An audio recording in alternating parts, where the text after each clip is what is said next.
waiting. This is my backup recording in case WebEx doesn't want to play, because it just took away my recording option. It was there and now it's not there, so who knows how this works. Okay. Okay.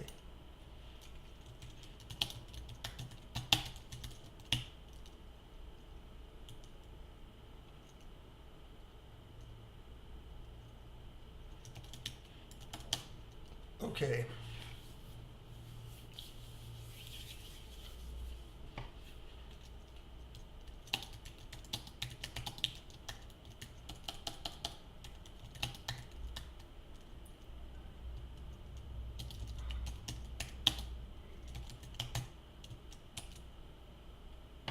Okay.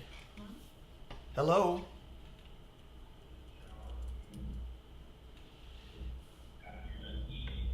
Ah. Okay. Okay. Tom, can you hear me? I can hear you, sort of, yes.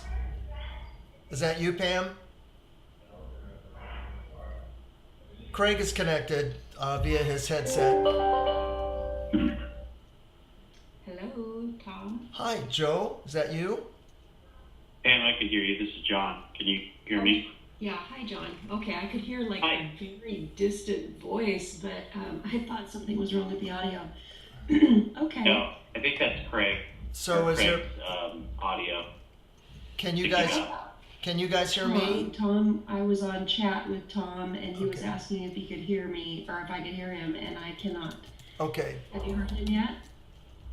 I'll call in. Not yet. Okay. Okay. Tom, I'll call in. I won't hear him. He said he's going to call in. Okay.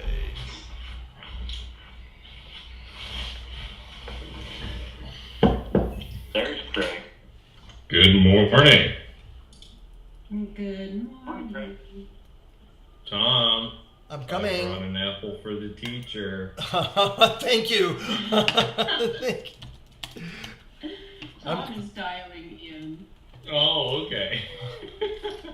He might be able to hear you. I don't know. I can hear him. He heard, so you might not. I can hear. Tom just texted. I can hear. And see. There you go. And see. Hey, John.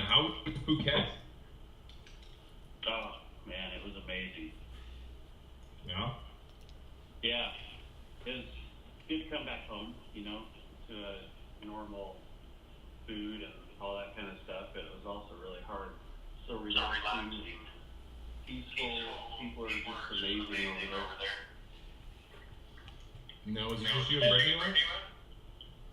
Brittany and I went with a couple friends. But yeah, Mark and just me and Brittany. Nice. No kids. Nice. Okay. Somebody else just joined. Can you hear me, guys? Now? Hi, Joe. Oh, good. You did join, Joe. Hello, Joe. Hi, guys. Hi, Tom. Did I say that John is childless? No, I was for about a week and a half earlier. Okay. I know. Okay. So, good morning, everybody. Let's get started. I have. Good morning. Hey, I've lost. There was a record button on the WebEx this morning, and now it's not there. But Okay. I have another way to capture this. I'm recording this actually on my Mac, and so there'll be a complete recording of the session that I will post to YouTube for everybody. That's perfect.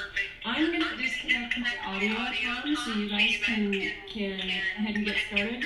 Okay, fantastic. All right. Thank you. Yeah. Thanks, Pam.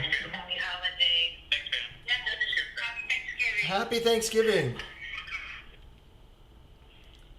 Okay, shall we begin our ROK adventure this morning? Everybody? Are we there? Yep, there. Okay. Okay. Very good. I can't see anybody. Nobody showing their face this morning? I tried to get my camera to work. Pajamas.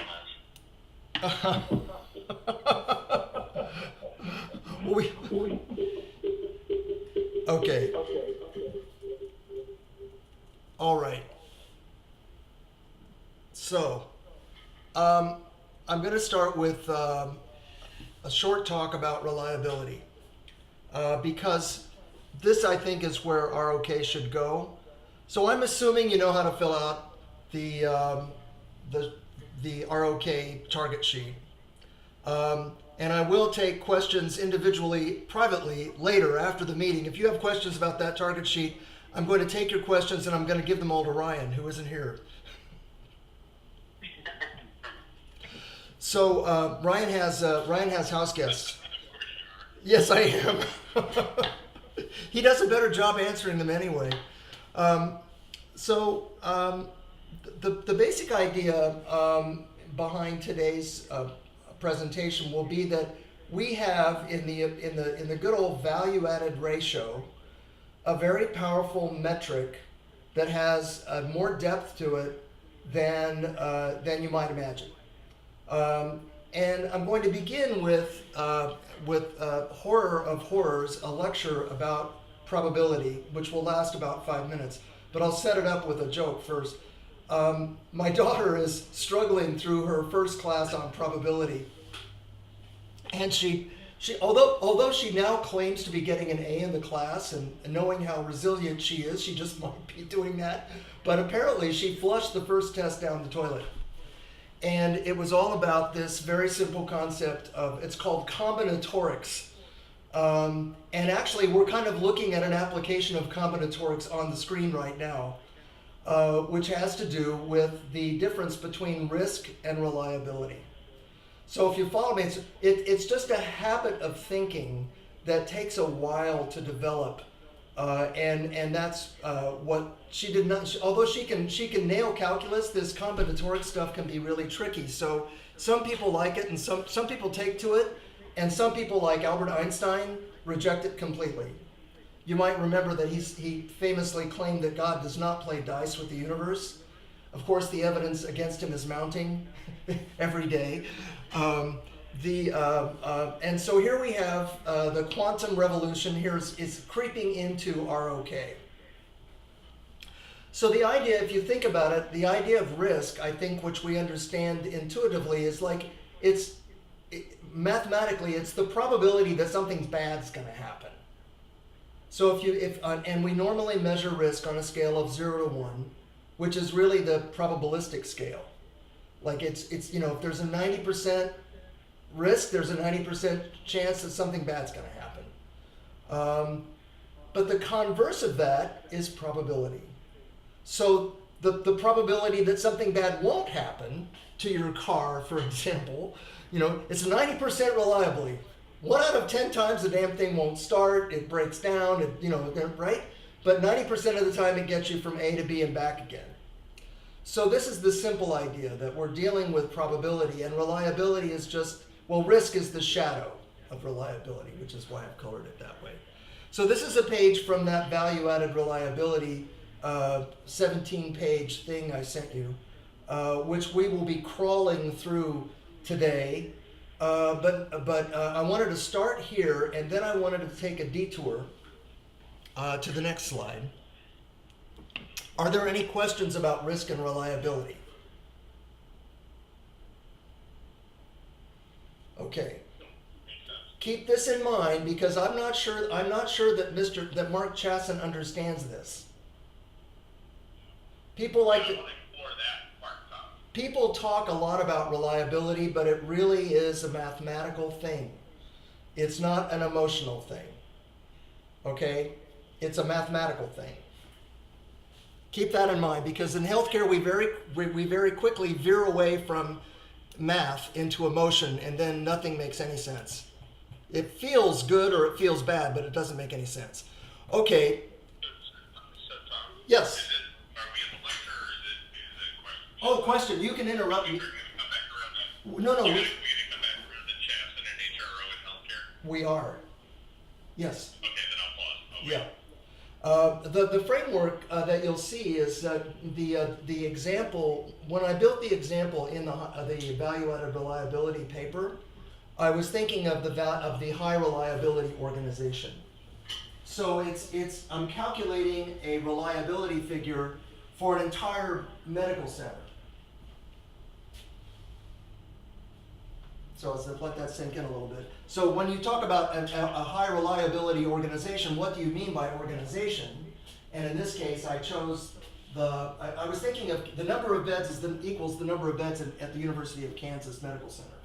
Because Mike Rona asked me to quote unquote solve the problem of discharge. Ha ha.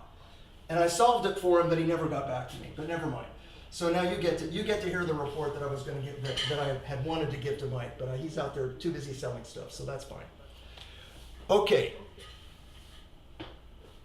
The segue from where we are today with our value-added ratio and our workshops and our not really being able to make it all add up to either to an A3T or to an X matrix, I think is here on the screen.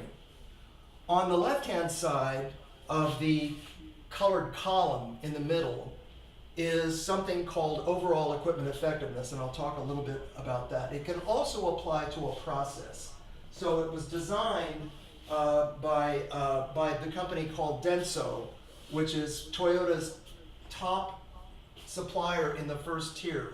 They're right across the street in Toyota City. And it's an incredible company. And they invented this measure, probably so that they wouldn't ship defects to Toyota and they would get everything. They were delivering products line side every 2 hours to the Toyota system. So you can imagine how reliable they had to be still today. On the right-hand side is the value-added ratio. The first thing I want you to understand is that they are equivalent. Mathematically, they are equivalent, and they're all based upon time studies. So you find the column of minutes running down the middle, dividing them in the middle, and you'll notice at the bottom I've demonstrated that the OEE and the value-added ratio are basically the same thing. Okay, that's the first thing. So, and I'm suggesting that I've known for many years that overall equipment effectiveness is a measure of reliability. And technically it's called serial reliability because you'll see how we get to it. It's basically a multiple of three things. At the bottom you'll find that this overall equipment effectiveness or overall process effectiveness is A times E times Q. It's a multiple of availability, efficiency, and quality. And so we'll review how that works. And you'll notice that that the word loss comes back into it. So you'll find that we have a schedule of losses on the left-hand side that correspond to what we call wastes on the right-hand side. Some of you may have heard me lecture that wastes are the source of variation in healthcare or in any process. And what I'm thinking of when I say that is that I'm thinking of wastes as losses, or they're measures of risk. So if we think of it mathematically, we're looking at, on the one hand, a risk analysis framework, which I think is also very important in dealing with healthcare, since I think they do respond. The vegetable responds to talk about risk, and it's also, conversely, on the flip side, it is a metric of reliability. So risk and reliability, all in one framework. Okay, first impressions.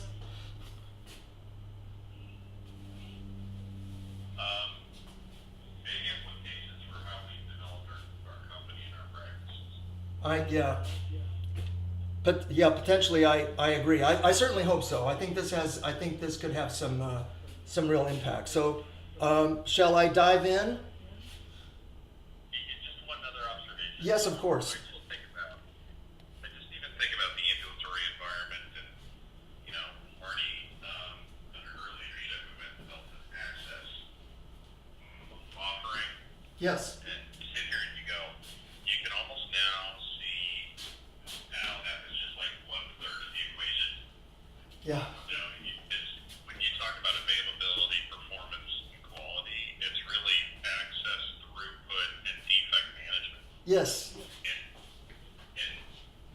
We chose to call this thing access, but that's maybe not discreet enough. And there's a whole conversation to be had about Jason's article. Oh. I don't know if you did this at Sutter in Memorial, but we were on the front lines of this thing. This grant was so tied to the Joint Commission when the Millbank Quarterly article came out. Yeah. We were the first to test the assessment tools around high reliability that Chasten and the Joint Commission were putting out. Wow. And there always felt like there was something missing.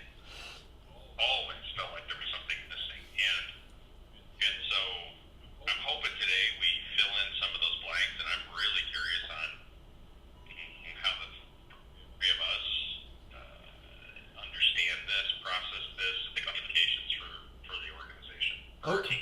Cool. This is going to be quite profound. I can tell you that when I learned it in equipment in managing equipment, it is the slickest data analytic tool, and it's not that hard. It's not that hard to operationalize, which is really cool. I mean, I've done it in a shipping department with, actually they were some of the smartest people I'd ever met, but they were down in their luck. They didn't go to college, and management didn't think they were very smart. But we put together an Excel spreadsheet and put together this metric as a measure of how effective they were. And were able to speak with data to management. It was really quite a lesson for me. In any case, I think it could work well in many environments, even in environments that may not be so mathematically savvy. Okay, so it looks all complicated now, but we can actually create a version of it that makes it easy for people to track the losses, as it were, or the wastes. Either one, we can use either language, it doesn't matter. So let me go over the waste first, just to say that I've classified setup and waiting as availability, as wastes of availability, because these things are comparable, that if you're setting up, you're not producing. If you're waiting for material, or if you're waiting for a patient, if you're waiting for meds, you're not producing healthcare services. So these are availability losses. I noticed that you might also treat overproduction as an availability loss, but I put it at the bottom because when you overproduce, you waste material.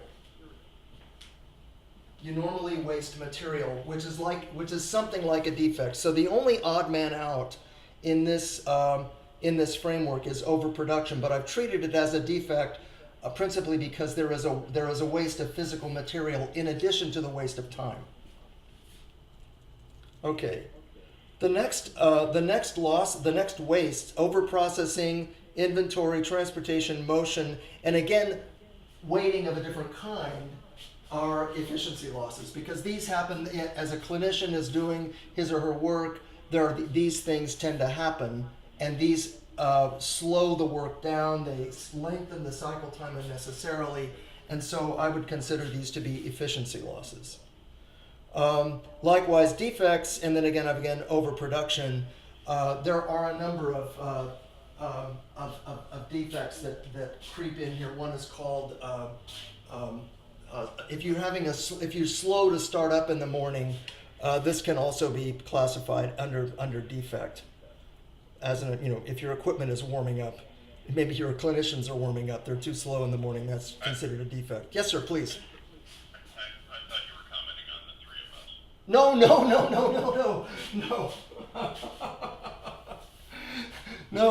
No, you've all been very prompt. Very good. Okay, so that's the basic, that's how I've sort of sorted out the wastes. And in fact, the times are I mean, I can, the times that you use in order to calculate a process version of an overall equipment effectiveness, so if I'm looking at the effectiveness of a process, I would use a time study. I would use the same time studies that I use to do the value-added ratio to calculate the effectiveness of a hand-to-hand-to-hand process. And there's a tradition of this in Japan because they've applied this to their administrative processes as well as to their equipment for decades. So this ain't new. This is not an innovation. This is well tested. So with that in mind, if there are any questions, I'll take them now. But otherwise, I'll move through the overall equipment effectiveness construct to give you some idea of how it works. So far, so good? Okay. I'm curious. Yeah. Yeah, I'm curious, Joe and John, when we talk about this concept of high reliability in your client work or your experience, how much exposure or how much air time does HRO get in the clients you're working with?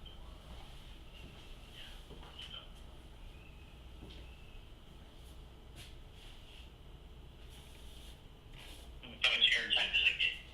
Certainly with our current clients.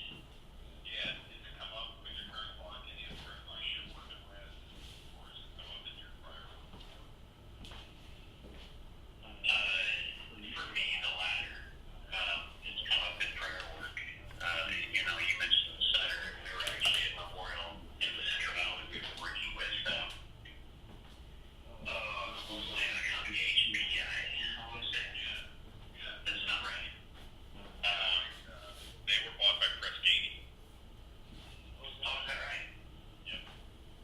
Interesting, I didn't know that. But yeah, so I have a whole other experience and thoughts around because we were also at the same time the clients of Rona, right? So we're going through a lean transformation at the same time as we're implementing the tools, principles, techniques of the science of high reliability with HPI. And there are obviously, as there should be, so many similarities in the reconciliation that we were trying to have was, really around what's the difference or what should there be a difference. So I think, part of this discussion will be helpful for me from that standpoint, but currently, I would say it's come up, but it hasn't really been a deep discussion for me anyway, with any of the clients that I've been working with. For me, other than some very general exposure to the concept of reliability, I've done really no work in it previously or with current clients. And other than taking, if you take, the basic premises that we work on, that work is built on, but not anywhere close to this level of specification or quantification. Okay, thank you. That's important for me to hear. So the construct is exceedingly simple in its construction. It has three parts: the availability calculation. So we take availability losses and then we calculate something called an availability rate. We take efficiency losses and then we calculate something called the efficiency rate.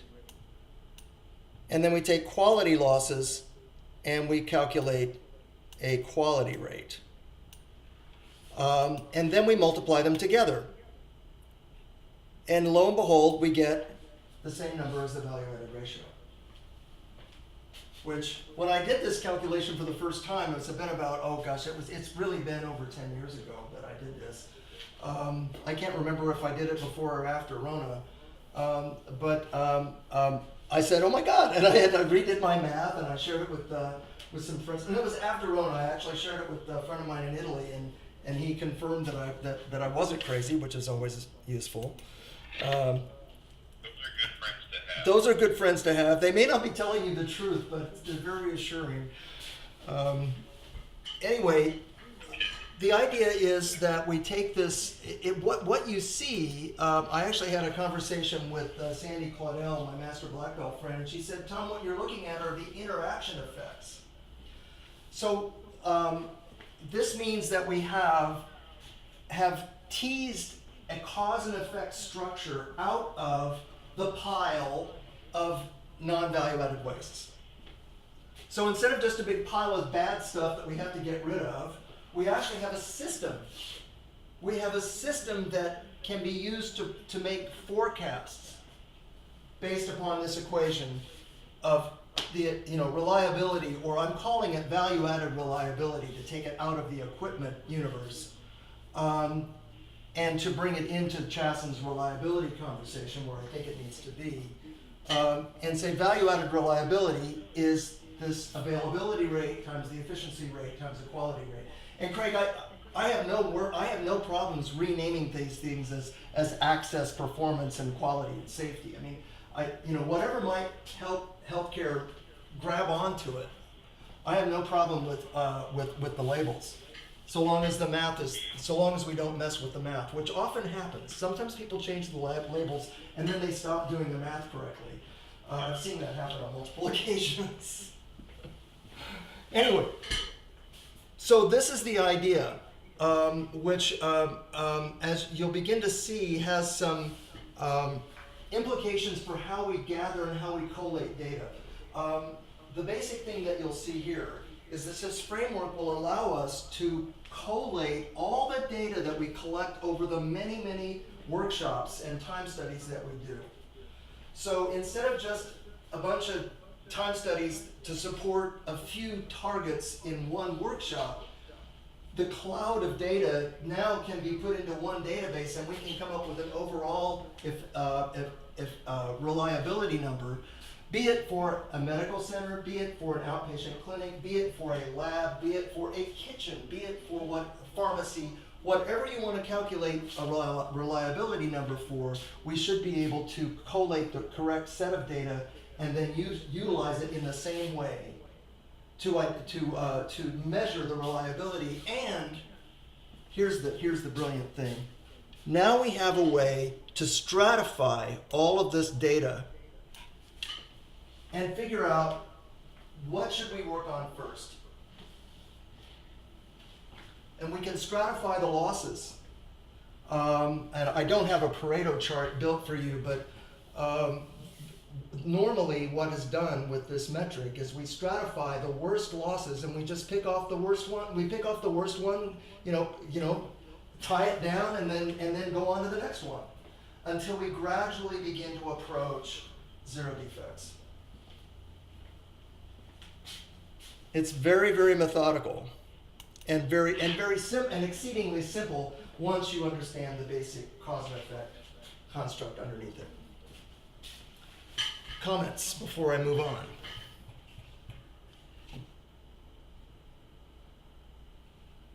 Okay, we are ready for the application. Oh, Joe, please jump right in.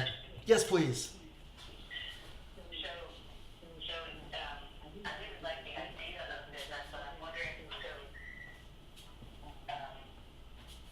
are you saying in this that all of these ways ultimately can be monetized, and so it's the relative weight, relative contribution of any of these losses or waste? Are they proportionate to the, well, they could be, I don't know, are they proportionate to the financial loss? Otherwise, where would you see that something may be relatively a greater loss, minor damages versus workaround or versus rework? But the financial impact may not be proportionate, maybe something different. We have, as I hope to demonstrate with the example, we have two ways that we can go. which is very, very important in healthcare. We can do it financially. That's a slam dunk. Since the ROK framework already monetizes all of this on the right-hand side. And by the same token, if I've monetized it on the right-hand side, I've already monetized it on the left-hand side. So it can all be monetized.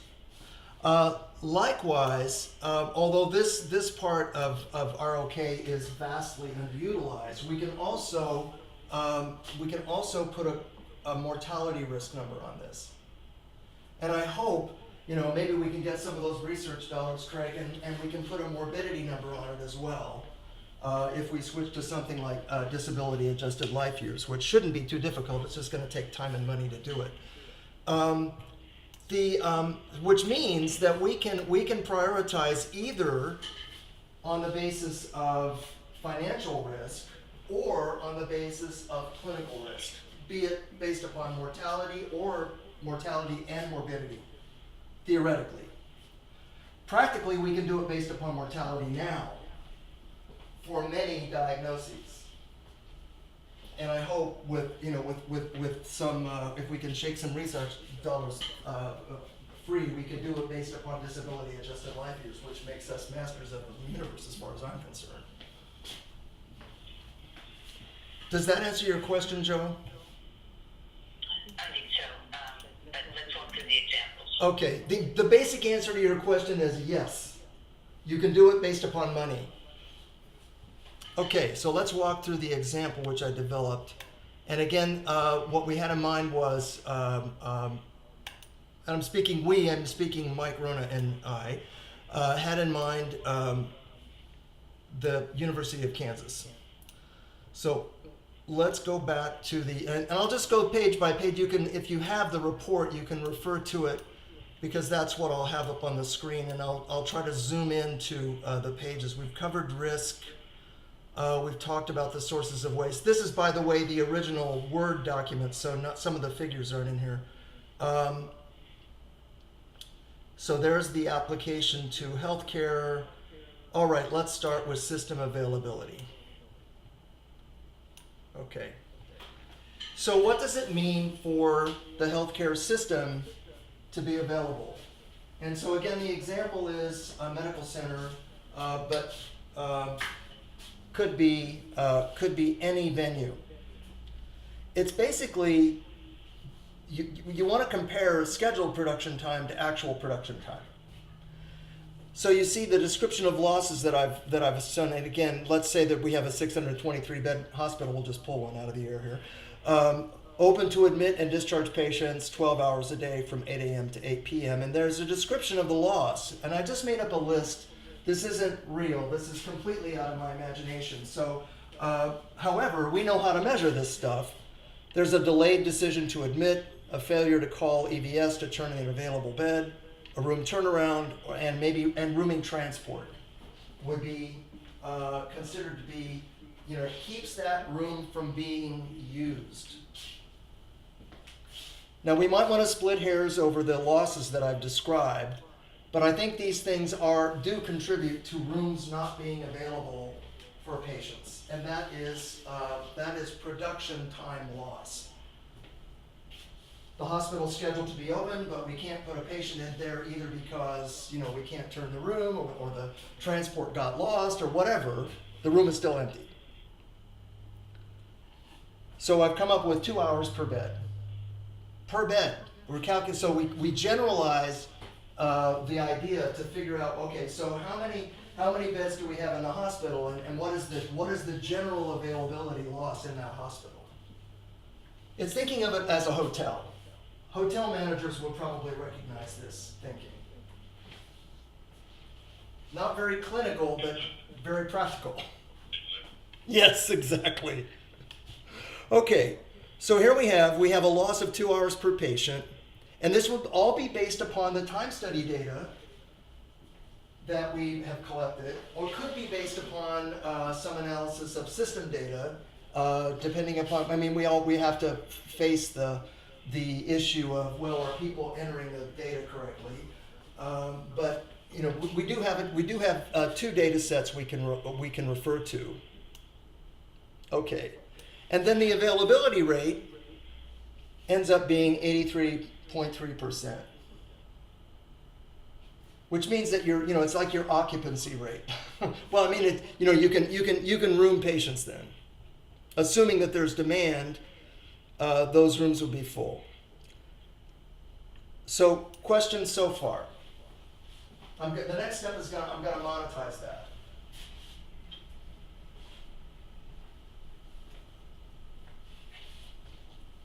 Okay, if you're beginning to worry about having to do all the math, this can all be embedded in spreadsheets.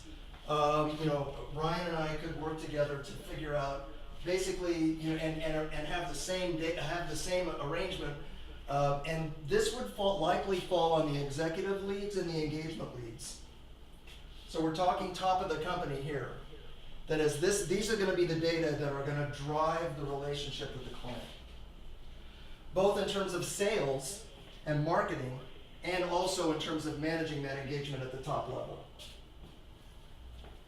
But the good news is, you get us the data, we can give you the numbers.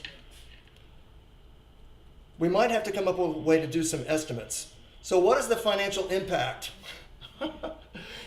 And again, when I put this together, I was thinking of the lowest common denominator, mainly the CEO of our clients. How can we help them see the financial impact of a mere 17% availability loss? So here we have the hours available, and then I quantify it in terms of potential discharges. And estimate based upon that, you're losing almost $5 million in reimbursements because of a simple inability to make the bed available for patients who would like to be seen by you. Now, I don't think it's necessary to dive into the math. I had Ryan double check it. I had Sandy Claudel double check it. So I'm confident in the math.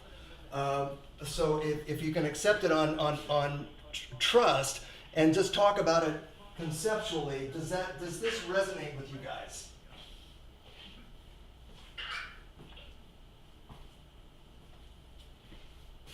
Was that a yes cough or a no cough? Okay, shall we go on to the next one? The yes for me. Okay. I think there are huge availability losses in many of our clients. And while they may be thinking about caring for their patients and they're thinking about individuals, they're not thinking about the infrastructure, and they are failing to provide service to so many patients whose faces they don't see because they haven't been admitted. There's a tendency in the clinical world to focus on the person in front of you that I find, and not to think systematically about the patient who needs to be seen or the patient that you discharge. And that's not entirely true, but I think it is a tendency that I find in working with clinicians. Okay. Let's move on to average. Now let's move on to average length of stay. The efficiency calculation is a little more difficult. Availability is the easy one. The hard one, and even quality, will end up being easier than this. The throughput question really comes through with efficiency. And so we have to, so in the next section, we're talking about length of stay and using Little's Law to analyze length of stay. The math is pretty good, and Little's Law is a useful guide. So by the way, Little's Law underpins all of our OK and has from the beginning. So this shouldn't be news. But I think it'll probably fall upon us more and more to explain. The difficulty with Little's Law is it's engineering. But frankly, that is also the salvation. If there be any salvation for healthcare, and I do believe that there is, it's going to be in Little's Law, and not in arm waving. Okay, so here I'm breaking down Little's Law and talking about how we convert from hours to beds you see here, I'm trying to draw a picture for healthcare leaders that look, if you have a 17% availability loss, it's like you just shrank your hospital by a very substantial number of beds. So it's all about presenting images to thinkers who probably they need to have their feet on the ground. That's how they're comfortable dealing with life. And you can use Little's Law to convert all of that into something that they can actually grasp. Okay. So let's talk about system performance. And this is the efficiency rate. So here we're saying, in terms of, I'm looking at it in terms of in the hospital, we would have to change this language probably for outpatient. We would have to change it for lab. We would have to change the language. But again, Rona had asked me to calculate, had to solve the problem of discharge, and so this is how I did it, because I knew that he was thinking in terms of average length of stay. So if we now look at the losses, these are called the efficiency losses or the system performance losses. The question is, relative to the average length of stay, what percentage of time is the evidence-based recommended length of stay or natural healing time? So first we have to figure out, we have to have a standard against which we can measure our efficiency.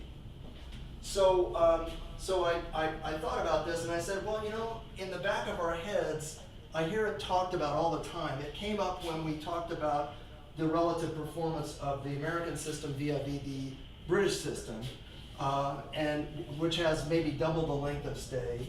But there is, and it could be evidence-based or it could be a cultural norm. I'm not really sure, but you need a standard in order to measure efficiency. You need to have a number, and that number in this calculation is a natural healing time, the average natural healing time of 3 days. Which seems to be a number that a lot of people in Rona have in their heads. That we're trying that our average length of stay is longer than 3 days. We really want to reduce average length of stay and get it closer to 3 days. So this is where I came up with this number. The numbers will shift if we decide as a company that standard it needs to be evidence-based. So I'd like to see some research done around that. But the concept should be the same.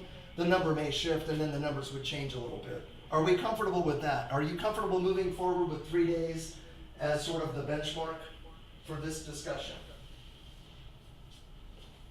Sure. Okay, we can change the number based upon evidence. So, with that, Based on clinical condition, right, Tom? yes, So it's not a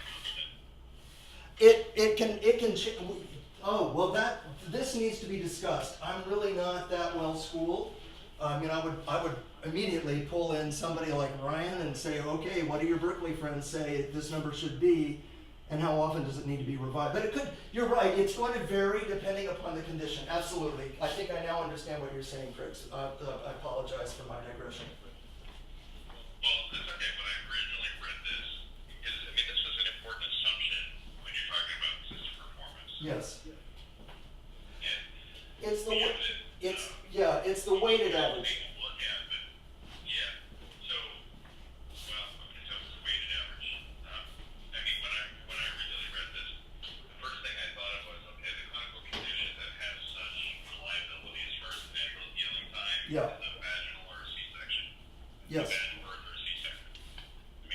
Yeah. To the point that in mother baby value streams, they don't even measure length of stay. It's not something to reduce. It's about patient satisfaction and deep elimination and the rest of it. But at least that's from my experience. Yes. So this number. That's not my experience. Okay. What's that, Jeff? That's not my experience. What's your experience? In that particular value stream. Well, a couple things. One, just in that specific example, it's not my experience that reduction of average length of stay is off the table. There's other things in the value stream. No, okay. Yeah. And maybe that's because I'm coming from a system with a lot of variation and a lot of weight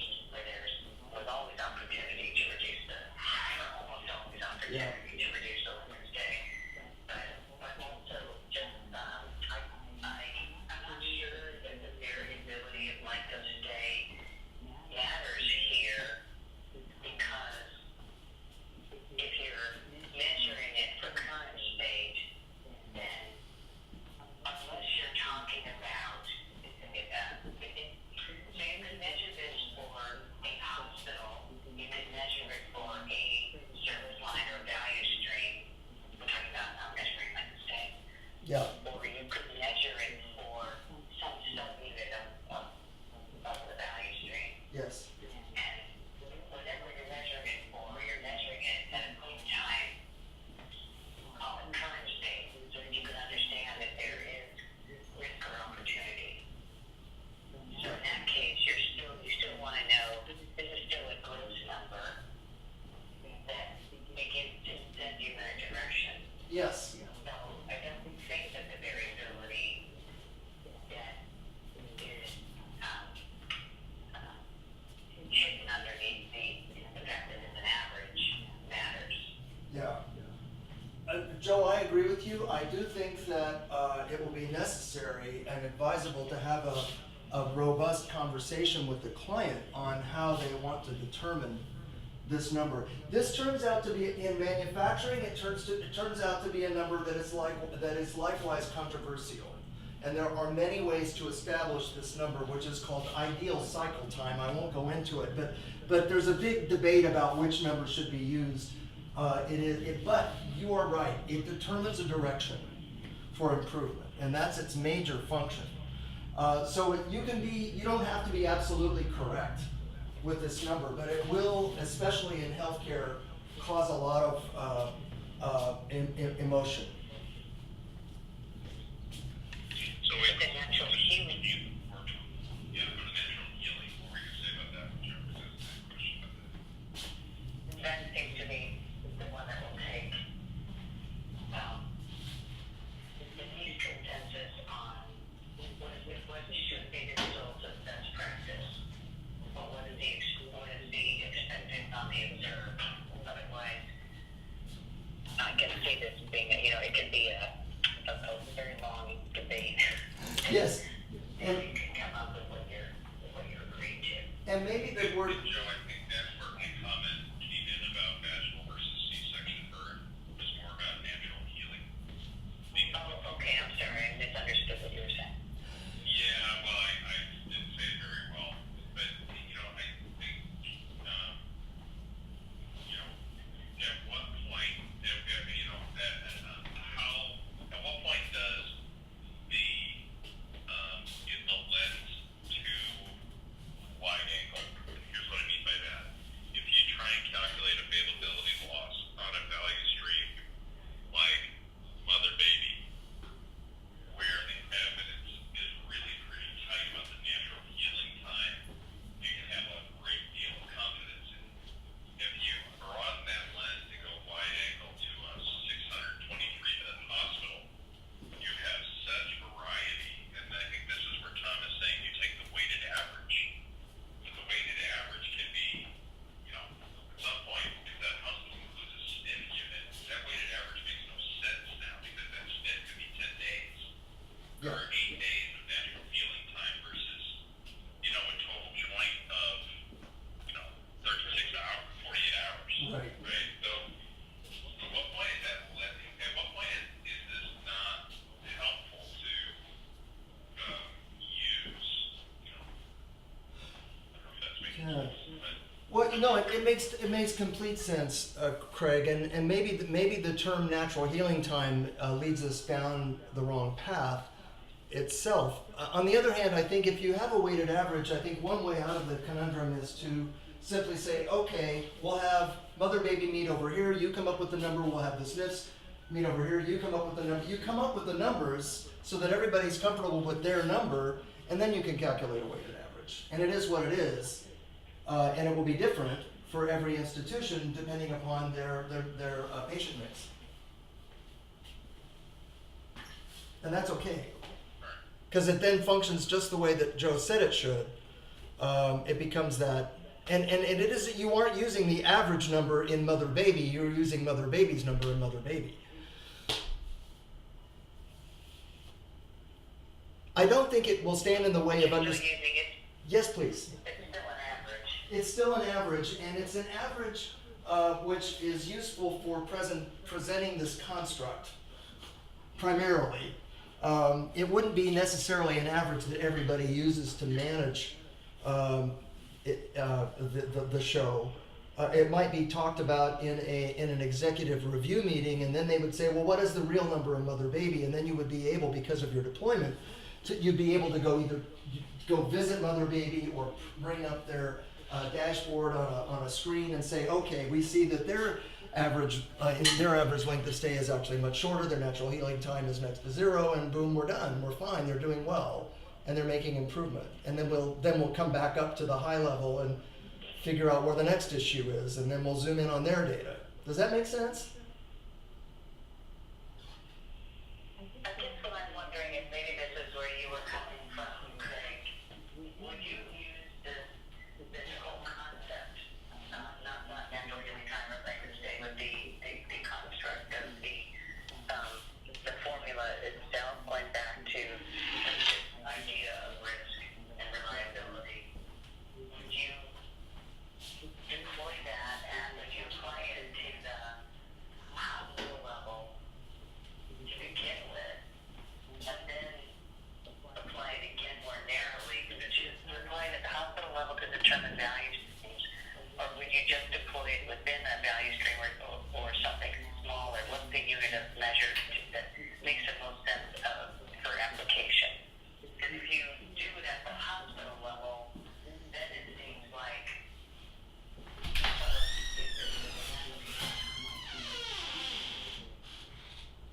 too far from reality to be a credible case for prioritization. And I'm not sure. I'm just kind of thinking out loud. So using Craig's example, you've got normally born and uncomplicated vaginal birth, and that's your bread and butter. But you've also got some specialties in your NICU and some specialties for mental health or one of the longer stays. And it doesn't really, I don't know if it adds value to those who only live for that, but that's kind of no brainer to start with. Is that making sense?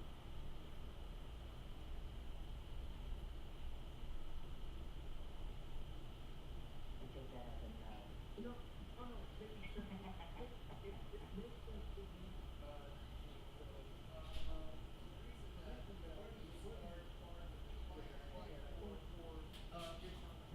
Were to parachute me into a client, and I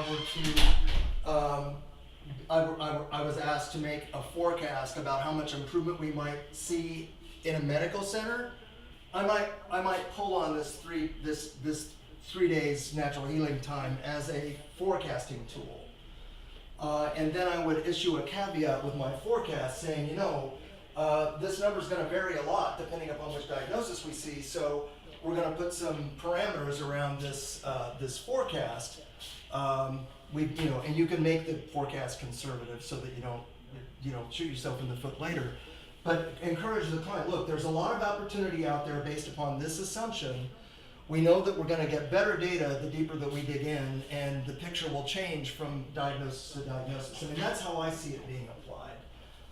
Eventually, you're going to get to the real natural healing time for each of those diagnoses, and there will be a lot of variation.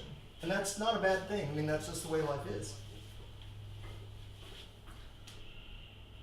But forecasters like me like rules of thumb, so at least to start with. Okay. So are we good to go? Shall we move forward? I think I knew that this would cause a good discussion, and I think it's indicative of the kinds of discussions we'll find ourselves in with our clients, and I think we're already identifying ways in which we might want to manage those conversations productively. Agreed? Okay. So, Joe, another comment? We've got plenty of time. No, I just agree. Okay, fantastic. So you can see here what I've done. It's the same deal. I've okay, here are my losses. Okay, now I'm looking, I want you to notice I've added the rooming by the nurse as an efficiency loss. In manufacturing, this is like loading a machine. I know some clinicians hate it when I do that, but that's exactly what it is. You're ready to go, the room is available, and now we can put the patient in the room. How much time did you spend actually inserting the patient in the bed? That's an efficiency loss. Overprocessing. Notice this. Leaving patients in bed too long is overprocessing. Failing to discharge them when they're ambulatory, that's overprocessing. Waiting for the final meds or waiting for the final labs. Discharge transport delay. And the whole process of getting them out of the room.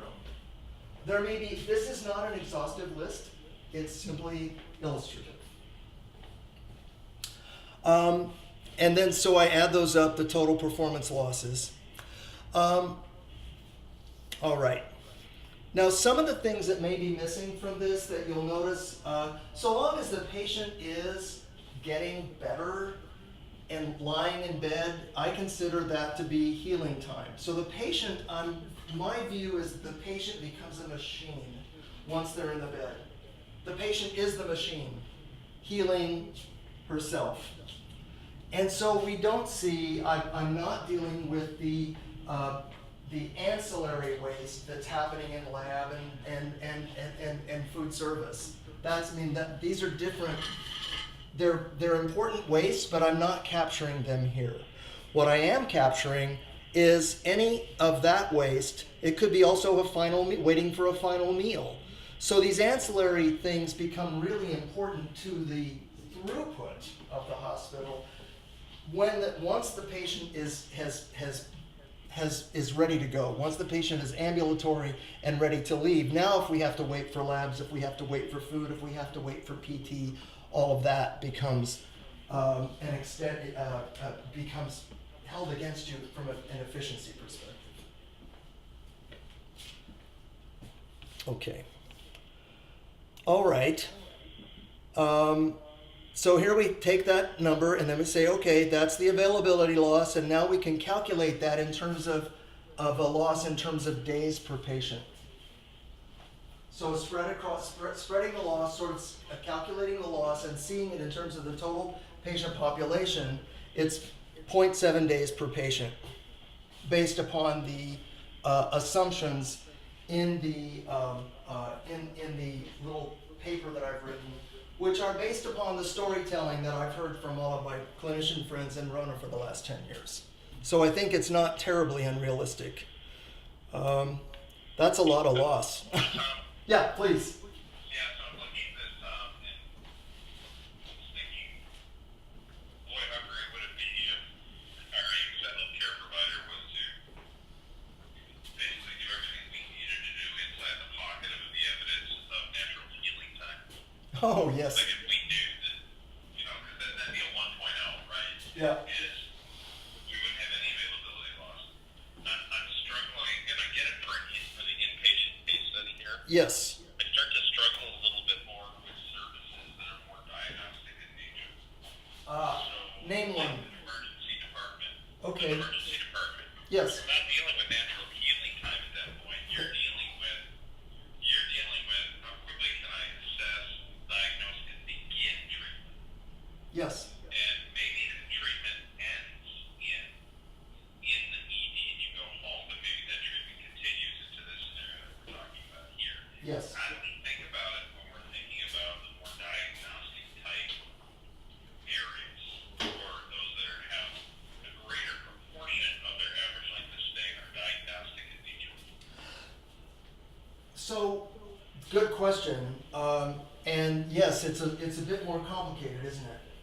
So we would have to break down.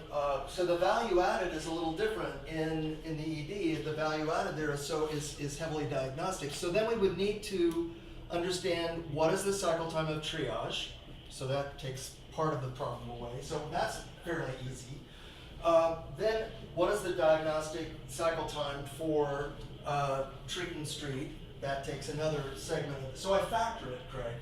And then I begin to ask clinicians, what is the normal, what is the variation? And there should be some historical data that would tell us what the variation is. and then we can begin to study waste in the, patterns of waste.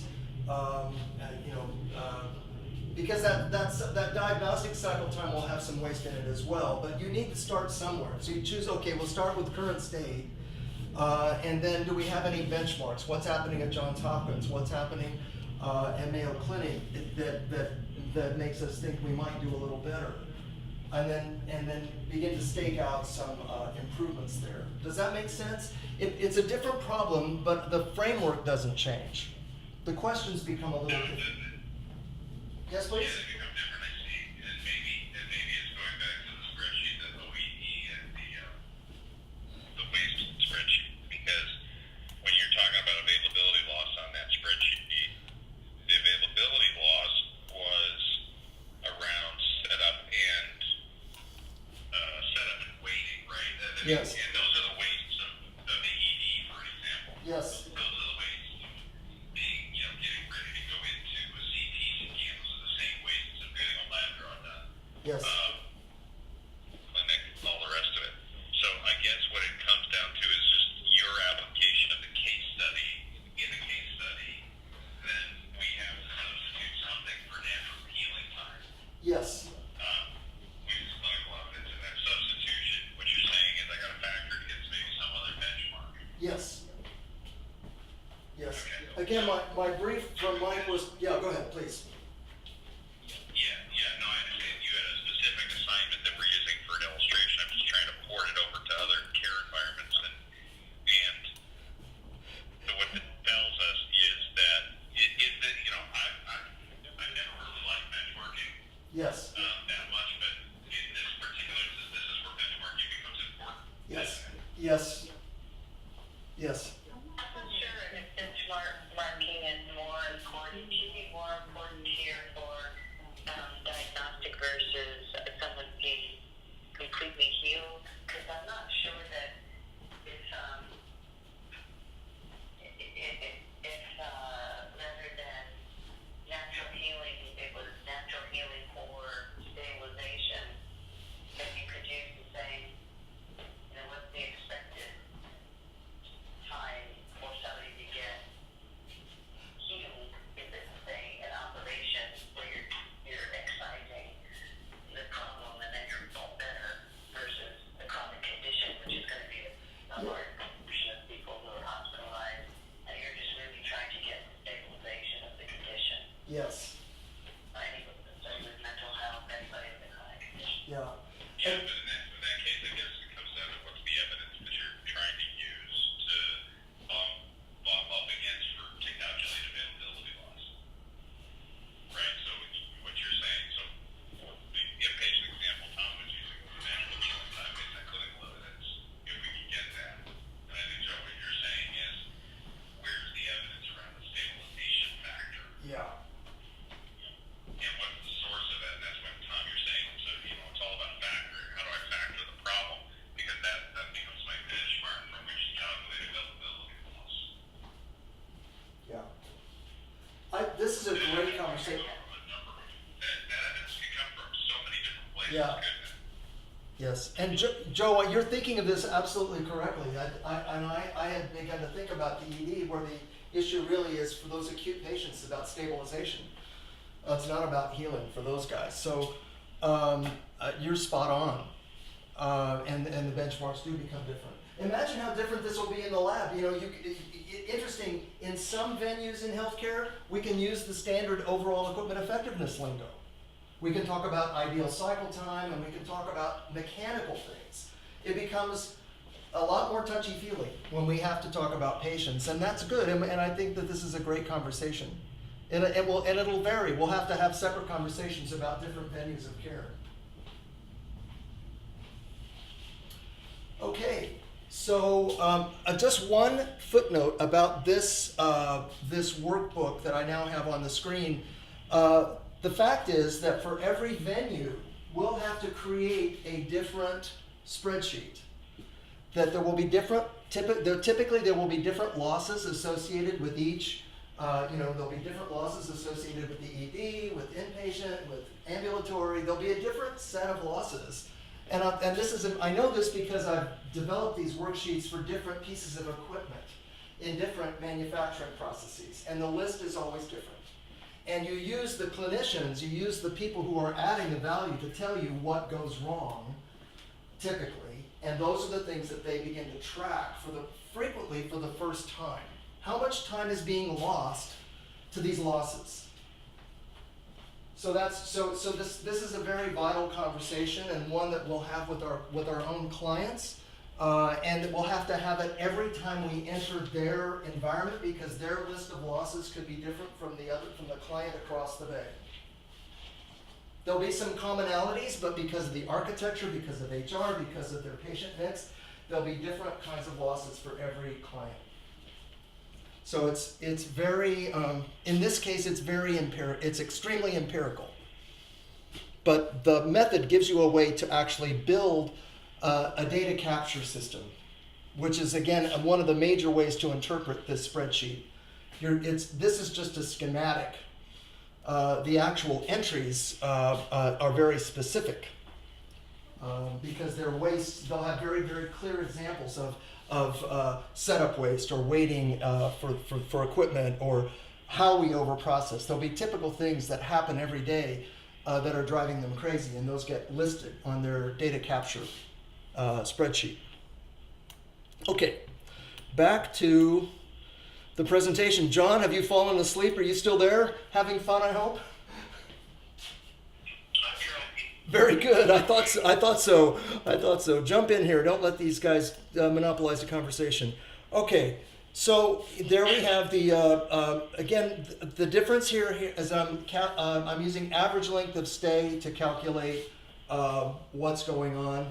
This will work for any process where we have a patient in process, where the patient is the major input to the process. We can use length of stay or length of visit or length of whatever patient encounter we're talking about. The only reason we call it a stay is probably going to stay overnight in the hospital. So there we go. So now we have an 81% efficiency rate. And many of the losses, if you'll notice, are typically associated, and at least as I listen to my friends, are saying, oh, all this bad stuff happens just at the moment we're going to discharge the patient because we didn't plan to discharge them. The doctor won't tell us when they're going to leave and blah, blah, blah. So then I calculate that in terms of potential, I try to repicture it so that people can actually see the outcome of the losses in terms of the movement of patients through the system. There's a huge amount of money associated with this. I wonder how close I am to these numbers in actuality if we ever do this for Kansas. And then so there I'm not talking about beds per day, I'm talking about discharges per day and potential admissions, excuse me. So I pictured it in terms of I've compared the natural healing time on the left to the average length of stay on the right. Again, that picture would change diagnosis by diagnosis, and then the impact on potential admissions, which is quite substantial. Okay. Moving on to system quality and safety, and the reason I'm using the word system is so that we don't think in terms of workshops. So we think in terms of trying to change the entire medical center or trying to change the entire ambulatory environment or, a big picture thinking. So I'm using a big picture word. That's really all that's doing there. This one surprised me when I did it. As I began to think about the description of losses, there's so many things that we can put on this schedule that really begin to add up. Readmissions, hospital-acquired infections, falls, pressure ulcers, sepsis, immobility due to lack of PT, and this list is very long. So this is just scratching the surface. And there you see at the bottom of the page, and these images are drawn from manufacturing. So I had this language in my head, so you see how nicely it falls together. We have availability losses, we have performance losses, and now we have quality losses, which are 37 patients per day. Typically what this means is that we have patients still in beds because either we didn't provide them the correct care, or we did something bad to them, or that's the net effect, that the patient is still in bed because of something we failed to do, or something that we did wrong. And then the final impact in terms of potential discharges per day, and this ends up being, what surprised me is that the number was larger than the efficiency loss. Now this just may be because of the architecture of the example, but I've long suspected that we aren't really comprehending the scope of the quality loss in healthcare.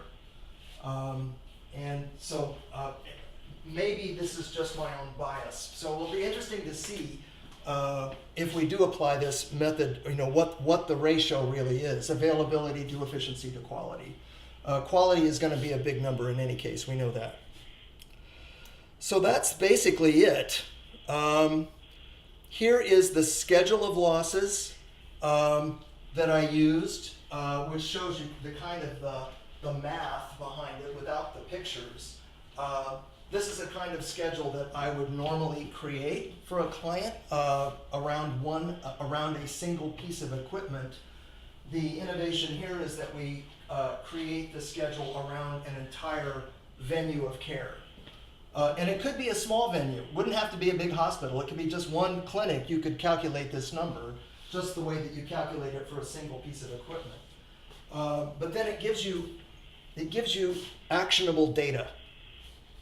It gives you actionable data. The way that this is used in manufacturing, by the way, is that this schedule is recalculated for every machine. By the way, this happens, in fact, in Intel, in their great big wafer fab factories. They use this. They've used this method for 20 years or more, to ensure that their $2 billion factories are very efficient. But they'll calculate this number. Actually, at Intel, they probably do it continuously because they have the data capture automated on their equipment. A lot of it. In a more manual environment, it's calculated at the end of every shift by the supervisor, and then the supervisor then coordinates with maintenance to fix the losses. So it becomes a part of daily management. Now, in a hospital, probably the system-wide number wouldn't need to be calculated every day, but remotely in every department, you could see this becoming part of our leader standard work and part of their improvement board. Actually, it would actually be not only on the improvement board, which is only looked at it's not looked at necessarily every day, but it would be on the production board, which is looked at every shift in manufacturing. You would have this number available. And what they're shooting for in manufacturing is an 85% rate of reliability. It'll be a long time before healthcare reaches that number, but the point is the direction of improvement. Okay, any questions about the schedule? It's just all the numbers restated all in one place. And I've also added, I've translated it into hours, into days, and into patients, into the language of availability, efficiency, and quality for better information processing by healthcare folks. Okay. And here is another way to look at the same picture to illustrate the impact of the losses. Again, these are all related. They're interrelated losses, but they stack up. And there is the final calculation of the value-added reliability, which in this case is 50%. I think that when we calculate the actual number for healthcare, it probably won't be. It'll be south of 50%. But that's really not so important. Before I move on, I'm going to move now to a discussion of how we might use this information in planning for improvement. So I want to make sure that if there are any outstanding questions, that I take them about what we've just covered, that I take them now before we sort of change gears.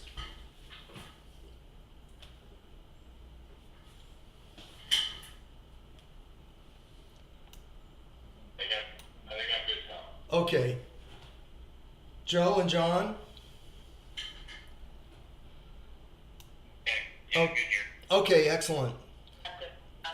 Okay, so I'd like you to imagine a universe in which we can actually, we can either get data from a client, or that we can estimate data from the client, or, and I'm gonna throw a new one in there, or we can simulate data from the client, which is how we built the atomic bombs, by the way. We didn't have data, so we made it up. It's called Monte Carlo analysis. All three of these things, or a combination of the three, so that you go into your sales meetings with potential clients with something like this. If you're, let's say we're talking to a medical center with a big hospital, you might already have this picture in your head. And we might begin to build estimates of how much waste we imagine may be in their processes, and perhaps we have some data, some supporting data, or we have their subjective. They can provide us with ranges, and we can still come up with numbers, so that we can say, look, if we work with you, we really want you to become a high reliability medical center. And this is kind of how we work. We're going to have some projects that are going to tackle access, performance, and quality and safety. And maybe some other stuff. We need to grow people and maybe improve your technology so that we can eliminate system failures. But it's all going to add up in the end using this framework called value-added reliability. So this approach allows us then to integrate both ahead of the relationship and also in the middle of the relationship. We can integrate a picture for them of how all of our Kaizen workshops are going to add up to the bottom line number, either in terms of finances or in terms of clinical outcomes. Because I can quantify, or because we can quantify, we can monetize each one of these losses, we can come up with a total number. And it could be stated as a range, so we don't have to be, executed if we don't come up with the precise number to the nth digit. We want to create a range that we can comfortably promise them. We can use the X matrix to build that number and connect it to a practical system of improvement or transformation. If we're still using the word transformation. Now, I won't bore you to tears with how we would do that, but it would be done A3 by A3. That is, that you could build an A3 to address access, you could build an A3 to address performance, and you could build an A3 to address quality and safety system-wide. These might be connected to X matrices for mother-baby. They could be connected to an X matrix for an inpatient stay. It could be in some other diagnosis. We could create a deployment tree to connect a program for improving access, performance, and quality and safety at the top of the organization to business plans in the individual units of healthcare. And there are a variety of ways that could be done. I haven't really decided what I would do if I were asked to, but and I just know that there are a number of different ways that it can be done. It's something that we might want to discuss. So I have some open questions in my mind that and then I'll open it up for discussion. With enough training and with the right tools, do you feel that as engagement and executive leads, doing, Hoshin, would you feel comfortable engaging the clients in these discussions? And what would make you comfortable if you don't feel comfortable?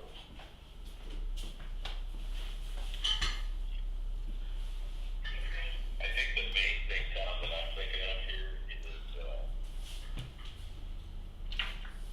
I almost feel like I need to practice it in a lab environment first, which probably will, make it easier and a little bit of process training Yeah. on how to do anything about it. I mean, I think I'm intellectually getting it. Okay. Translate into application is where I need practice. Right.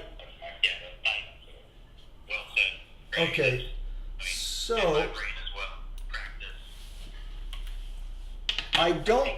Go I ahead. agree. I'd want to practice it, but also practice it testing on the assumption that I think it's a good conversation.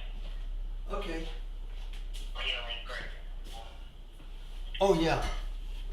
Should have some reactions to it as well. See what kind of debate ensue from the introduction of this. Okay.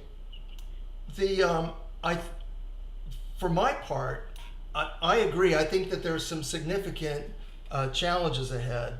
I've created this model just for the hospital, for the paper, but it's what's Marty going to say about how the language should look for the outpatient clinic, or what's Bonnie going to say about the ED? Or what happens with surgery or imaging or cath or lab, and the list goes on, because each environment has its own language. There's so many very tightly organized silos in healthcare with their own lingo, and it may present us with a significant development challenge, that making all of those translations, so we don't throw the client off. Yeah, so we have all of that, Tom, and what since this conference is also stitched together with the conversation of cellular design, I think that was part of what we were Yes. Yes. seeing and preparing for when we had some discussion around. Yes. The fact that significant business, getting to our business. Yes. Part of prepping for today, I was just scanning briefly the Joint Commission's Center for Healthcare Transformation and what Jackson's doing around high reliability. It's still the same stuff. They've evolved it a little bit, the assessment tools, but it's still all assessment work. Yes. HPI, we've run into HPI and high reliability organizations that MedStar and Wellstar are the two biggest ones. Yeah.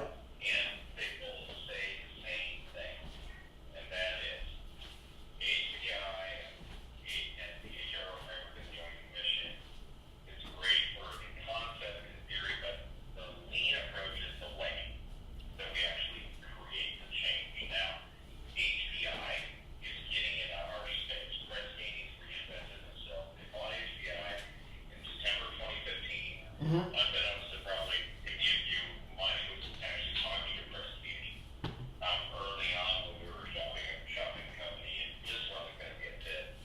Never even got to a second conversation.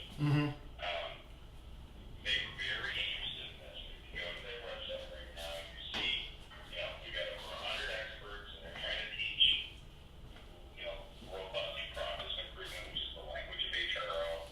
You go to Center for Lean Transformation at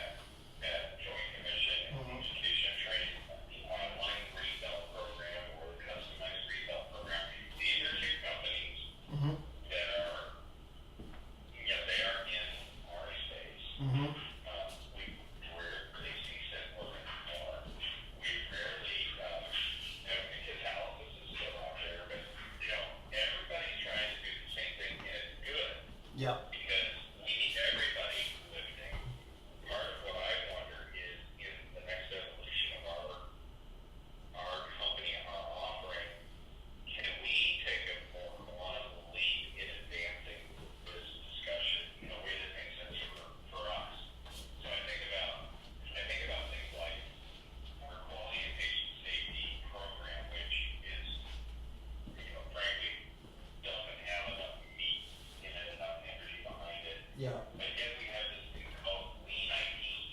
Yeah. And Lean IT, you know, all the Lean IT work is just another, it could be kept underneath all the patient safety because it's about the safer thing is Genoka. Yeah. And we're trying to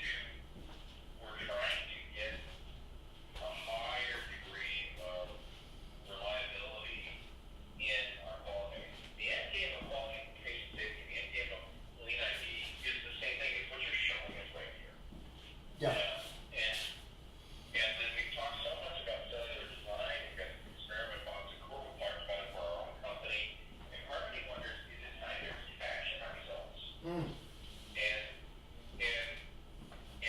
grab onto the math and the empirical side of this even more as an underpinning for something much bigger in how we're presenting ourselves to our clients. I'm not making a lot of sense, gang. Sorry, because I've had a lot of discussions lately and a lot of thinking around this, and it's not well formulated yet. But it just feels like we've got to do something different and architect ourselves differently Yeah. for our clients if we're going to advance the industry. Well, you can see from the image on the screen that I was thinking about cells, because that's really, for me, that's the fundamental unit.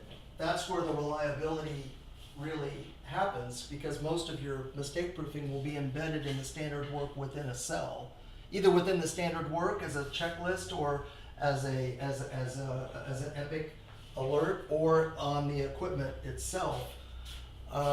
So yeah, you're making sense to me, but I'm not gonna. I agree. It raises some strategic questions. Any other comments? I do have something else to share before we open up the conversation more generally. Actually, I created a program, a program sheet to answer some of your questions about step 1, step 2, step 3, step 4. But I want to continue this. If this conversation needs to continue in its present form before we change the subject, please step forward with your questions or comments. John or Joe, what do you guys think about all this and where we're at as a company and the implications for our company?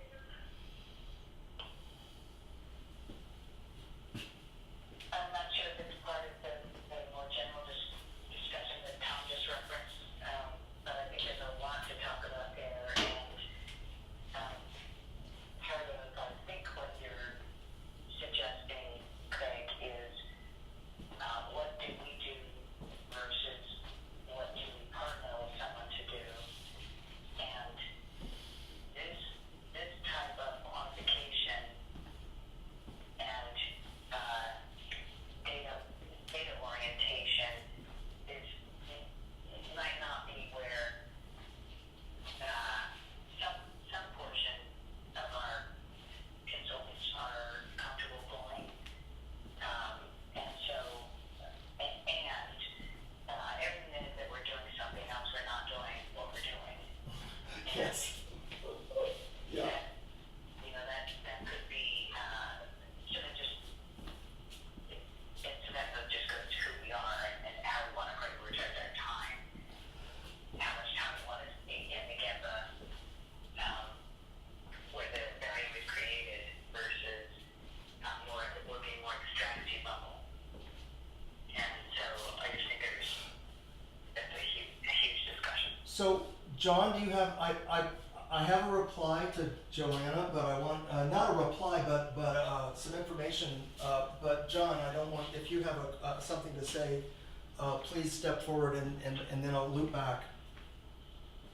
Yeah, no, I'll just piggyback off what Joe said. I mean, it sounds like probably the same wavelength, is that for me it's kind of maybe more of an issue of readiness, and maybe that's part of what you're saying, Joe. I think that and this is a general statement, but my impression is that I feel like as a company we still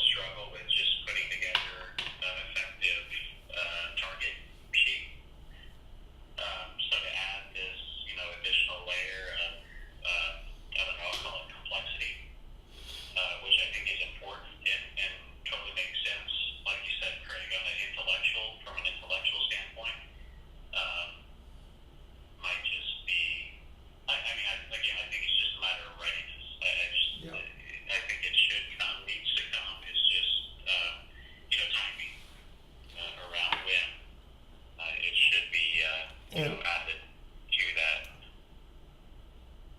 so That makes sense. that makes complete sense to me. Joe, what any comments on what John has added? Okay. Yeah, I got it. No, things that make you go, so, all this things, and, I'm reflecting on Monday, we had our monthly leadership team meeting, and we were talking about our 2019 motion, and, the HVAC got wrong, Dolly had presenting the doc, practice group modification, kind of scope for 2019 and what practice group leaders are thinking about.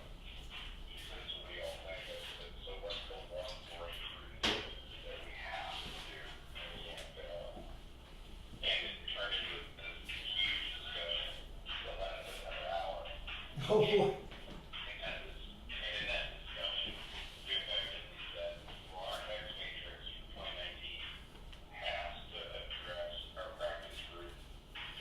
Once we can't fail on practice group architecture.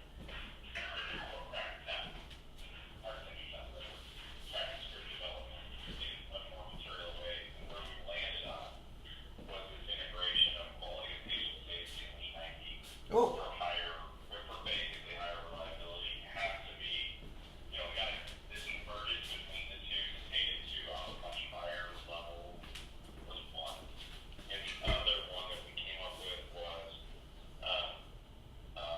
cellular design and with yoga tent. Yes. And so I just, so this is just like one conversation, right? That's all it is. It's just one conversation. There's a lot more. Yeah. But this master class today had me just thinking about it was next to that. And so I'm just curious what's your reaction to hearing that that's some of the conversation and how would you shape that further? And is it right? Is it wrong? Does it feel right? Does it feel wrong? How would you add to or just say, we're taking a different direction? Not to be the Hoshin here, but I'm just curious about feedback and like what we're talking about today. The question is directed to all three of us, yes? Yeah. Oh yeah, well I'll let Joe and John go first. So, my first reaction without really, I'm a processor, as you know, so my brain's still processing my reaction, but my initial reaction is, I feel, and maybe tell me if I'm misinterpreting your comment about the discussion at LT, but I feel like there's a need to, it's kind of that old saying about, taking care of what's in your own backyard before you start, looking at the neighbors or what have you. So it's almost like with regard to the current products, practice groups, that there's still a need to like completely stabilize the the efforts, the materials, everything, all the work that's being done, just to update, bring everything up to current status and, be current client team. And I don't know if that's something that has to be done prior to, going to something more breakthrough, like what you're talking about, or if it can be done in conjunction with, but I almost feel like to a certain degree maybe it's not either or, but it's both.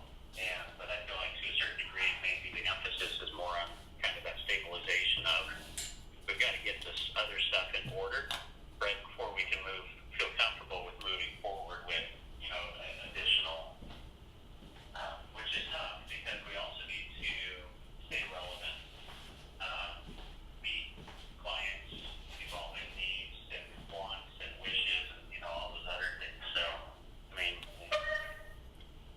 anyway, that's my first reaction, which is a little scattered, I think. Scattered at all. Yeah, that's not your first reaction. I know you're a processor, but your first reactions are good. Joe.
consumers don't want you to do what we tell you to do. And just a lot of different things that have changed so that we've destabilized, and to stabilize we need to be very focused again. And I think that that's going to take some very specific efforts, and so we almost need to go narrow and deep, and allow the continued growth to be in kind of a more shallow effort. You know what I mean? I don't know. I think we're got the potential for being spread way too thin, even more so over the next year.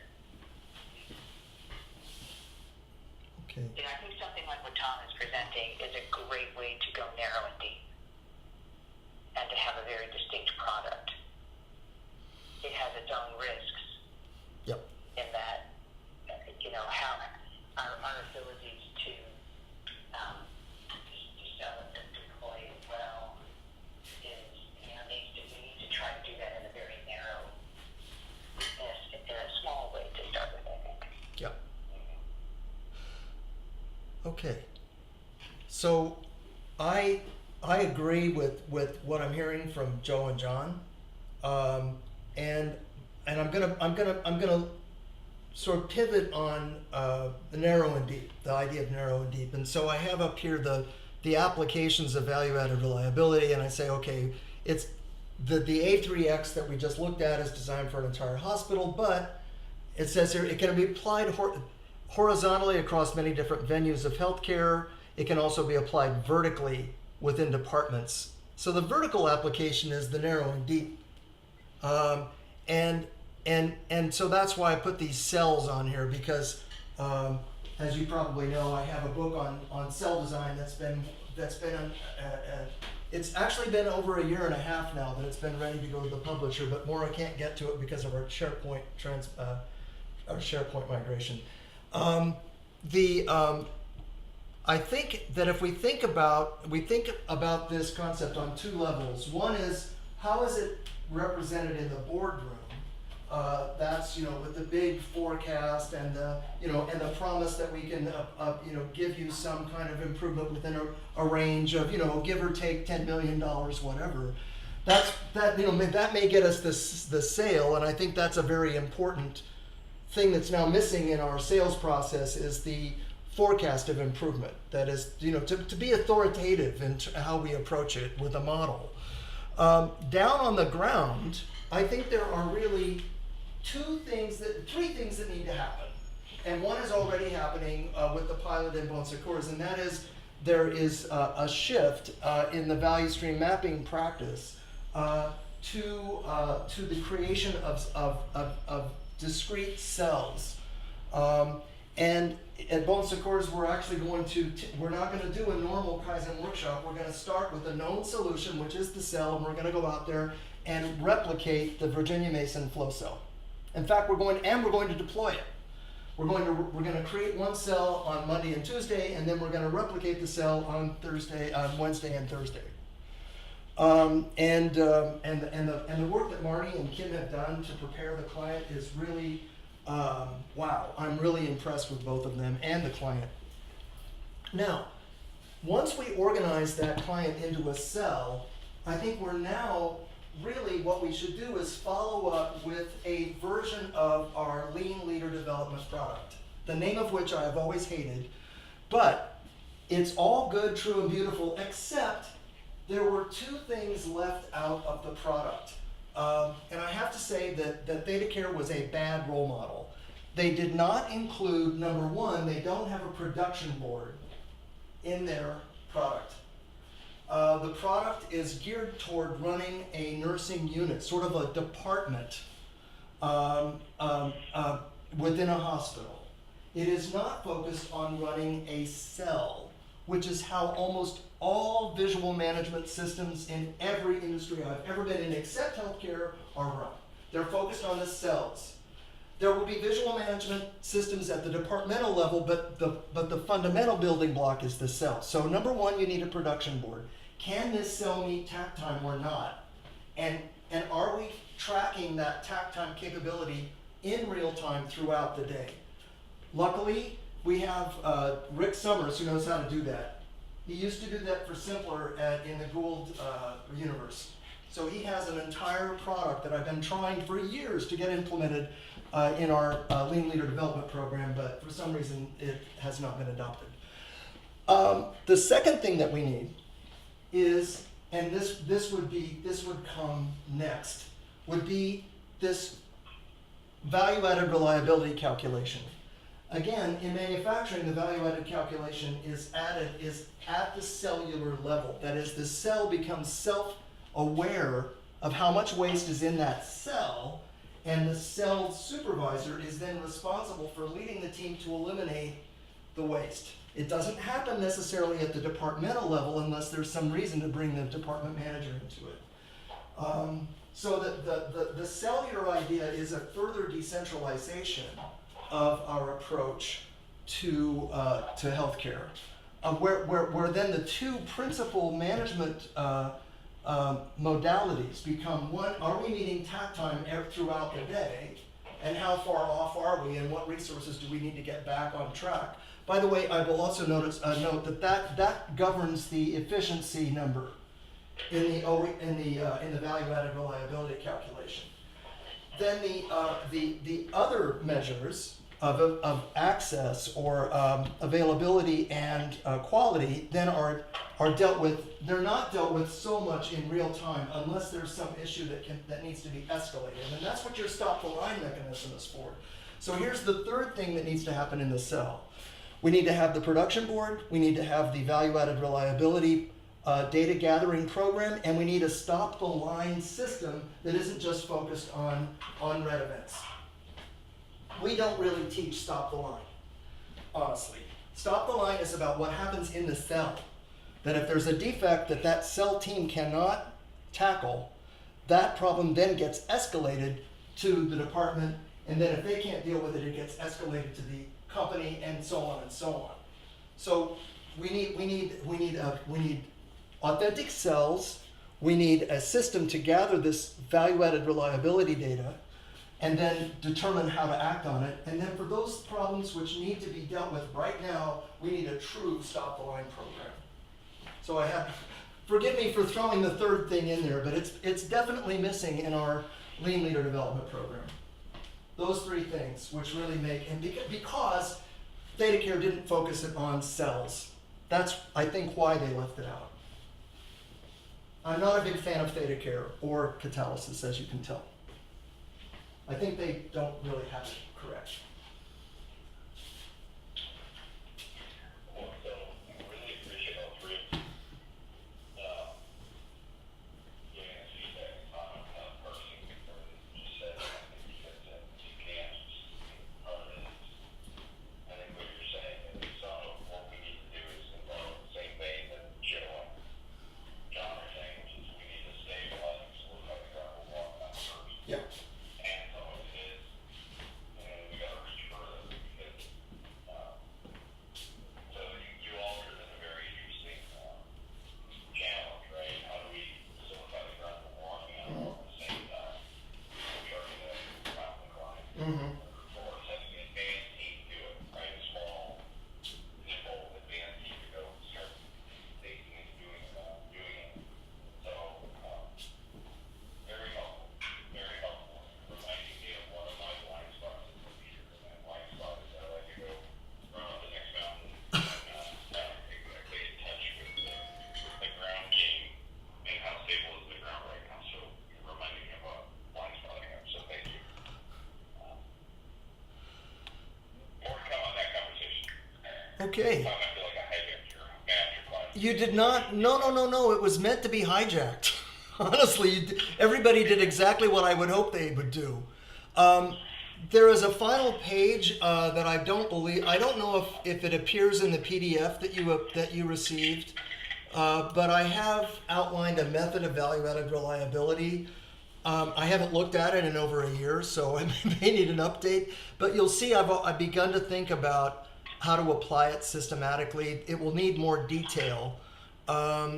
but rather than lead you through it with such little time available, I will point out that this method depends heavily upon the completion of our A3 problem-solving product. So much depends upon that, but that's another. I won't get on that particular soapbox. But whatever we do in this area is going to require a really good, strong problem-solving approach. That we have it. We just haven't trained people in it. I mean, there's the Fukuda method that I've been trained and certified in. Some of that has bled into the A3 problem-solving discussion. There are also some issues in our coaching approach, which quite honestly is lackluster. The executive coaching product does not address it. It doesn't look like Japanese coaching. It tries to look like Japanese coaching, but God bless Sam. I don't think that he actually was trained and certified. So we need to address that. It's a big hole in our approach. These two things, we have to complete our A3 problem-solving process, and also fix our coaching model. And we have several people in the company who actually know how to do it the Japanese way, which I can pursue separately. But these are the things that need to be fixed before we can actually roll this thing out. Tom, can you give us 30 seconds on what this could look like on the Japanese coaching model?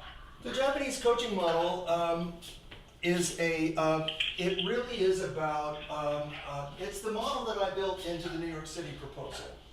This is the model that puts the coach, and this would be not necessarily the engagement leads, yes, but really the people at the front line of our practice.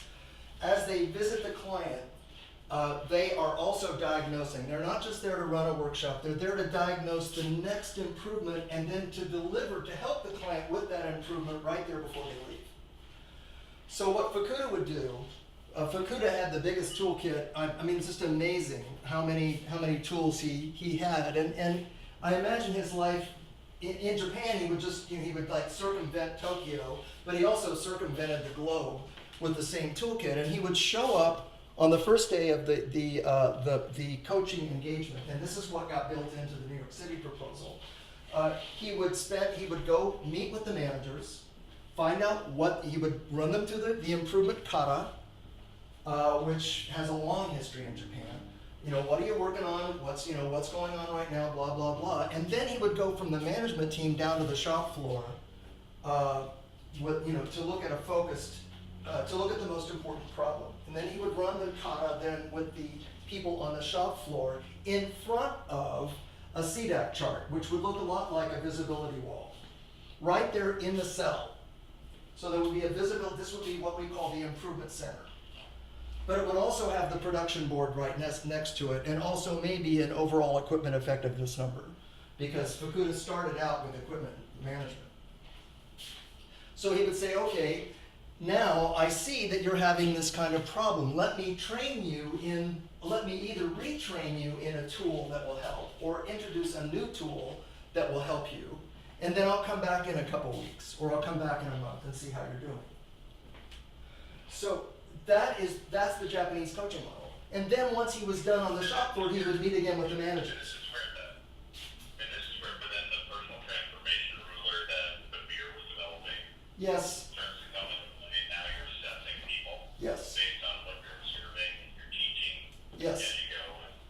Yes, and actually it then becomes the transformation ruler is derived from a program that I was certified in called Supervision, which is a coaching it's an internal coaching program where not it can start with the consultants teaching it, but really the client needs to. It becomes like their A3 people development process. And the supervision program was not built around drafting A3s, but it was built around observing people involved in improvement work. So it's very similar in some ways to the A3 problem-solving culture. Completely compatible. Anyway, that's TMI. I think these things are fixable. I mean, we have the technology. We've had the technology inside the Rollins Consulting Group for a long time. But I think we have the technology. We could apply it and make a very strong product. Yeah, and this is probably more of a conversation for later, just around coaching program development. Yeah. Because, I've now got between MedStar Montgomery and BSFG, I've got formal coaching relationships building with like 9 different people. Yeah. And there's very explicit conversations about getting them out of thinking about just like these kind of 360 reviews, soft skill kind of orientation to development and psychotherapy sessions. Oh, yeah. To trying to align them to the Hoshin. Yeah. Because so much of their orientation around coaching is around psychotherapy sessions. I mean, geez, Yeah. first coaching session I had at MedStar Montgomery last week started with hearing about 4 children and antidepressant medications, and I was just like, okay, wait a minute. I'm Yeah. going to listen, however, And John, Joe, have you ever had that? You sit down and all of a sudden people start opening up their life story to you in the coaching session? Yeah. Absolutely. Well, thank you all for putting up with my going on and on about stuff. And Craig, you did not hijack the meeting. I think it has unfolded very nicely, and I think the conversations I've found very value added. I will soon stop the video and get it published unedited to YouTube, it's my personal YouTube channel, so I hope that's okay for now. And I'll invite you and Ryan and Erica to take a look in case you want to go back and look at it again yourselves. I don't know why that you'd want to do that, but I will also. Thank you, Tom. Tom, we were just talking about how Thanksgiving night and all these finding movies. Should our family tune in to something on your channel? Oh no! Oh no! Oh, what? Unless you want to learn about the diagnosis, Craig. I also just. Should I put my whole family with 3D glasses on and dermatology diagnosis? Oh my God! Or maybe even more interesting, more amusing might be my little video that I just created for Kim Pittinger, who is having challenges navigating SharePoint. So I was teaching him how to navigate to this cell design site on SharePoint, because I'm trying to train the system to put all of their documents in one place rather than emailing them hither and yon. And so that's the most recent addition is a little document on how to SharePoint. Just make SharePoint a verb. Yeah, we just need to learn how to do it and do it more often. Kill email. Joe, have you started chopping up like chestnuts yet for your dressing, or this is like No, I'm unscrewing the pad on chair so that I can recover it so that it matches the other one we both want. Oh my God! It's good to recover chairs to get ready for 15 people who come to Thanksgiving. Yeah, well, they need something to sit on. Oh my God, she has skills. Well, that's yet to be seen. Oh God, there's so many things left undone around my place. Oh boy. Oh, yeah. So I'm very interested, obviously, in coaching stuff, but and I actually don't think we're so far removed from your model. I think you're right.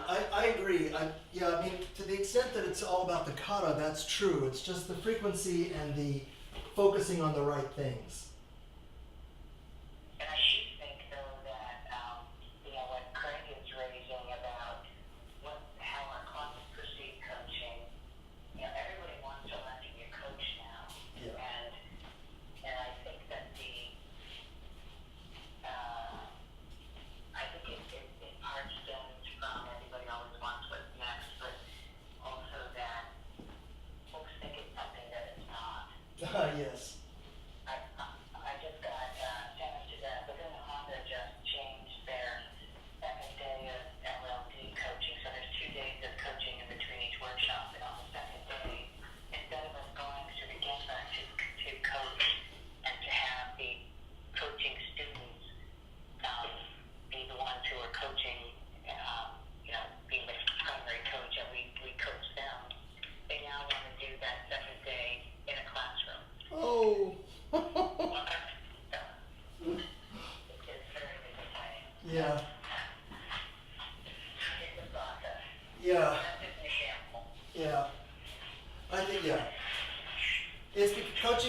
coaching has become a fad, partly because of John Shook, unfortunately. I don't think John would be happy with it, but I think that, you know, the institution around A3 thinking and the courses that he's giving at LEI have kind of resulted in that.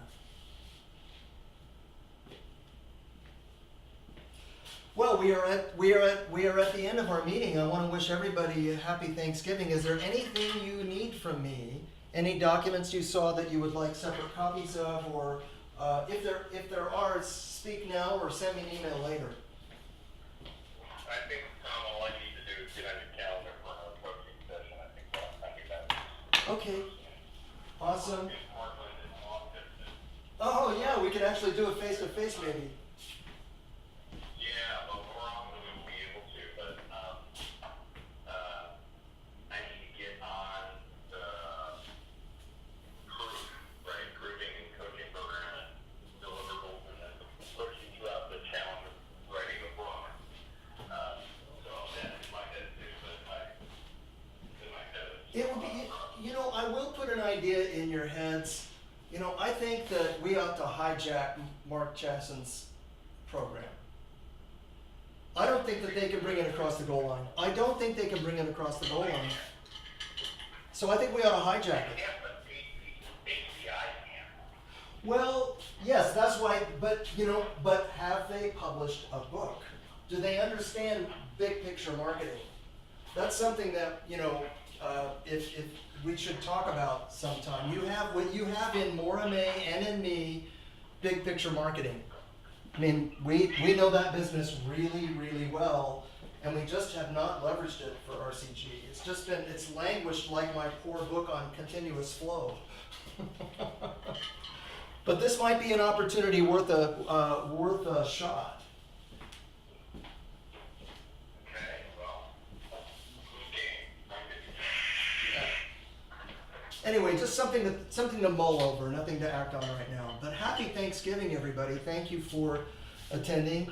And yeah, have a great Thanksgiving. Good wishes to everybody. Okay, thanks. Bye-bye, guys. Always really interesting. Wonderful. Okay, bye-bye. Thank you, Joe. Bye-bye. Good luck with that recovering. Okay, bye, John. Bye, Craig.